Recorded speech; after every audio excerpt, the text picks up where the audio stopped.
I'd say the song internally comes from a place of deep loneliness, but then on the surface is trying to be like, but we're cool, guys, right? I don't even want to be with you. Like, it's just a crush.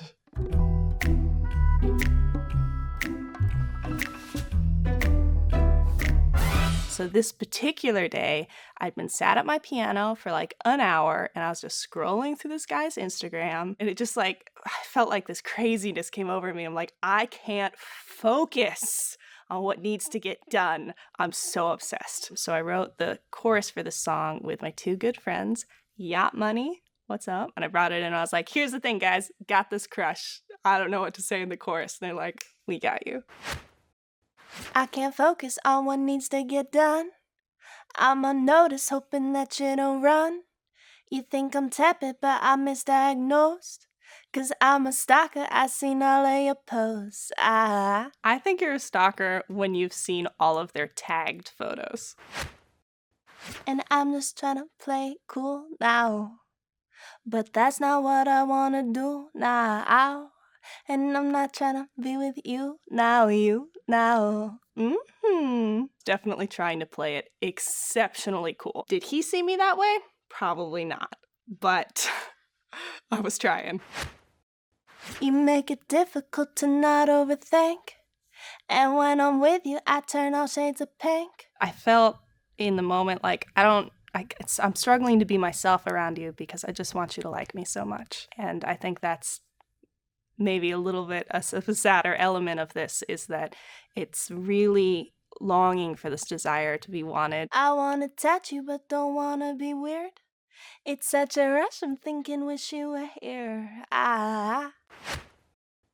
But I could be a crush like, throw you for a rush like, hoping you text me so I could tell you I've been thinking about your touch like, touch. I could be your crush. So the chorus melody came from my co-writers, Yacht Money, Lauren and Solomon Olds.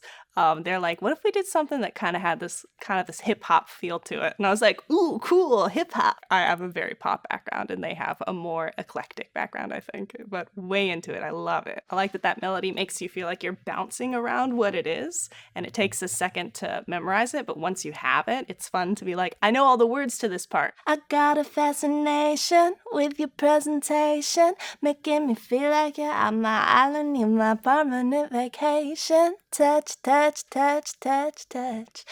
could be your crush.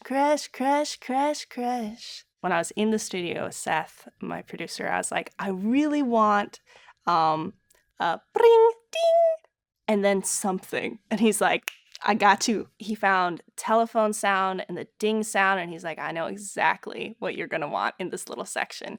And he finds this little clip of me like laughing and saying sorry. And I'm like, Seth, that's perfect. Where did you even get that from? And he's like, it's from another song we were doing. You made a mistake in your lyrics, and I saved it because I knew you'd want it. I fill my calendar with stuff I can do. Maybe if I'm busy, it could keep me from you. And I'm pretending you ain't been on my mind, but I took an interest in the things that you like. I don't know. It's a vulnerable thing, the idea of recognizing that maybe I'm picking up some new hobbies because there's something that my crush was interested in, but I'm like, that's not the reason I'm into it. Or like, yeah, I'm into it, but like just because I like it, which, whatever. And yeah, it's true that I'm a little bit intense, right? But can you blame me when you keep me on the fence like? And I've been waiting, hoping that you'd want to text like. It's what I was born to do. In the bridge, it's the same melody lyrics twice, and then with two different things on the end. A whistle. Ugh. And then we sang, it's what I was born to do. When I came into the studio, I had the idea that it would be the whistle both times. And Seth, when we were trying to figure out how does this bridge build, what comes in the second part, he's like, I have this idea. Bear with me. I'm going to just loop this section. And I just want you to make those sounds that you make. Like the ugh and like One of the times Seth says something like, you're doing great. And I was like, it's what I was born to do. And then like, there it is. And he's like, I have an idea. And he sticks it at the end of that first one. I'm like, it's perfect. I'm just waiting for you to text. It's what I was born to do. And I like that it feels fun. But if you were to look at those lyrics written down, they're a bit sad.